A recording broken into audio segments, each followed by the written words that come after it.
You are viewing Conversations on Conflict Management, a conversation with one of the world's leading researchers and authorities on conflict management, Dr. Afzal Rahim. Dr. Rahim, in today's conversation, we want to talk about the nature of conflict. Would you like to define conflict in a way that we could think about the nature of conflict? Does everybody agree on what conflict is? Actually, we'll discuss it even later, that there are various definitions of conflict, and we get into trouble.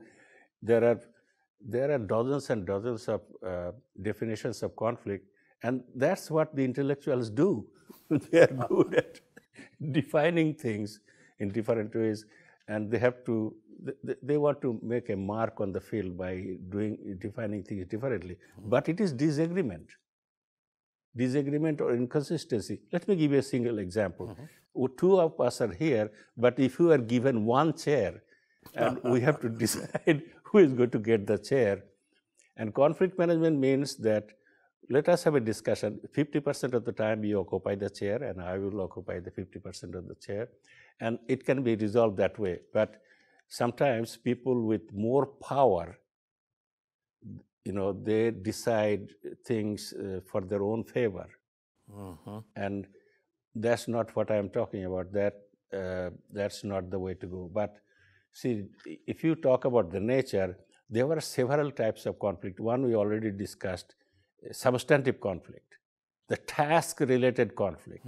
It has nothing to do with whether I like you or not, but I can challenge your policies. I can challenge your objectives, but no reference will be made to the individual, and we should show respect to the individuals. The next is the affective conflict, which is caused by personal attack or some sarcasm, and it causes a lot of tension, and it is totally unproductive. Research has shown that it is negatively correlated with job performance. So say that again. So affective or emotional or individual focused conflict is negatively correlated with what? Job performance. With job performance. Yes, that's what we are finding out.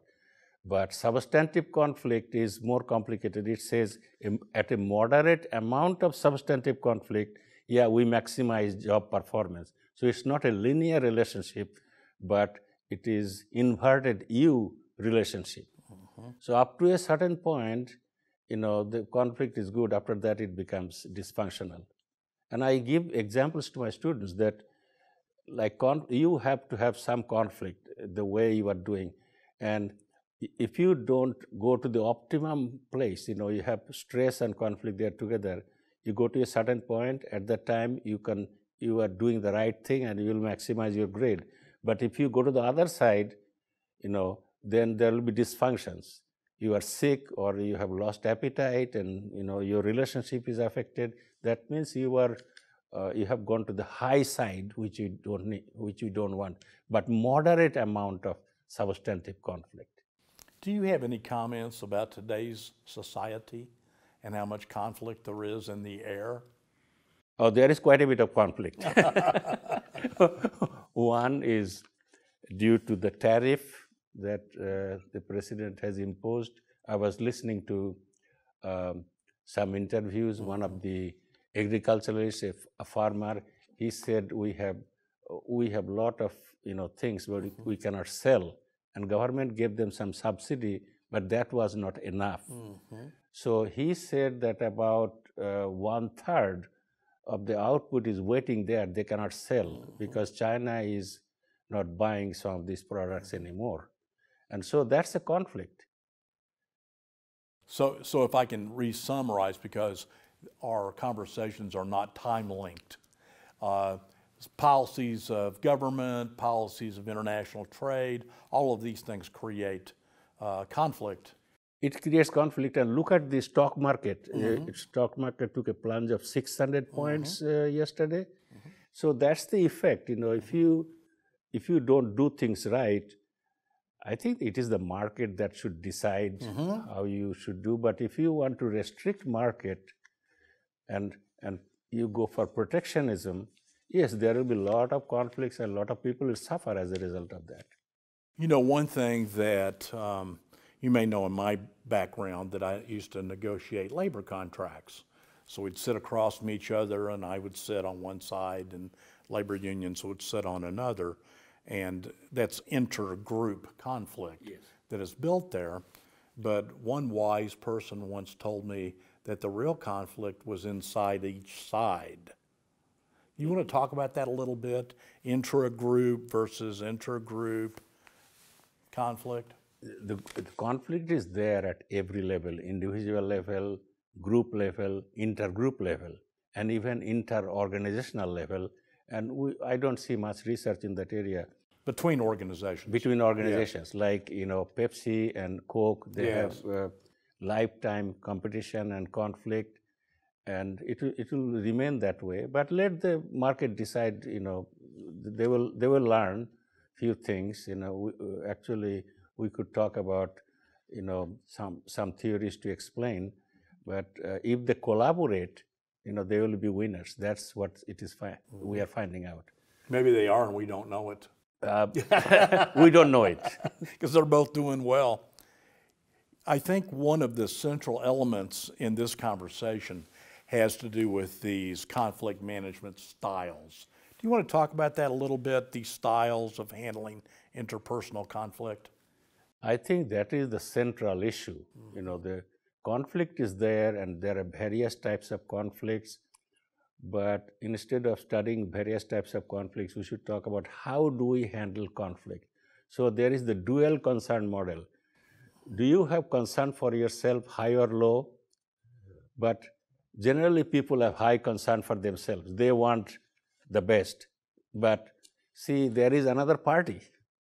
Do you have concern for the party? Sometimes the powerful people, they get away with high concern, higher payoff. But what about the little guys? You know, they have less power. Do you want to give the due share? And this is a social problem. So if you have, but what is the ideal? If you have high concern for self and high concern for the other party, then that is the best way to go. Like husband and wife, they are totally honest, they respect each other, and they don't go for bargaining on other things, but they go for problem solving. That means each person is looking at the needs of himself or herself, but the other party, the spouse. And that is called the integrating style. So the integrating style. That is the best for, you know, the social conflicts and other things, you know, what is happening. Integrating approach is needed. And let me give you an example. The next best thing is compromising. Give and take.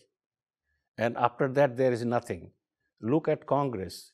They don't use integrating or problem solving. They don't do compromising. What do? They don't do anything.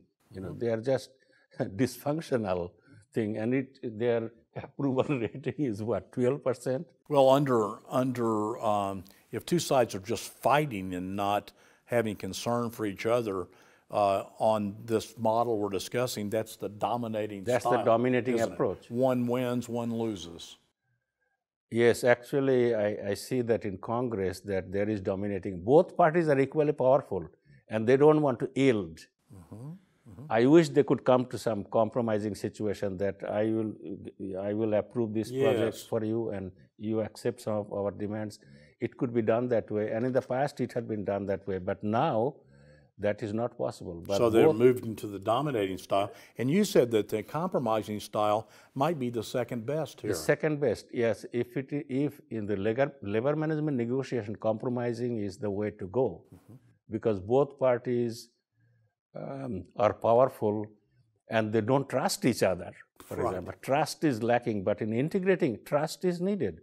If you don't have trust for your spouse, then what type of situation will that be? But there is no integrating. But I find integrating in some smaller organizations, those who are developing products, they know that problem solving or integrating is the best way to go if you want to develop. You don't want to make mistakes. So the worst, perhaps, whether it's dominating and obliging, that's the other partner to dominating, might be this avoiding. Is avoiding a terrible conflict management It is a style? terrible way of managing conflict. It's like a father and son had a fight, and son is leaving home, and that is avoiding. No, you have no concern for yourself, and you have no concern for the other party. This is avoidance. And in research, we see that large organization, the score for avoiding is the least among 5. And there is one other left, obliging style. You are trying to please others. Yes. Yes. I don't want to engage in too much politics, but right. You are well, trying. we're in a timeless loop here. So things we talk about will be old and in no time at all. Obliging means you are not getting anything out of this, but you are trying to keep your boss pleased. Yes. You are trying to keep the powerful party pleased. No, it can work under one situation where the other party is right. The teacher is right. Okay. The student is complaining about things, but you should know the teacher is the expert and he has given you a solution. That is it. But there are some things we get that some students will come and praise how good we are, but that's not going to change anybody's grade. Spoken like a true professor. Well, so integrating is the best. Next best is compromising, and then we have dominating, avoiding, and obliging. No, the obliging can be used because it is a cooperative style, but research shows that dominating and avoiding will reduce your performance, individual and group performance. That's what we are finding out. Well, thank you for viewing our conversations on conflict management. I'm Bob Hatfield. Thank you.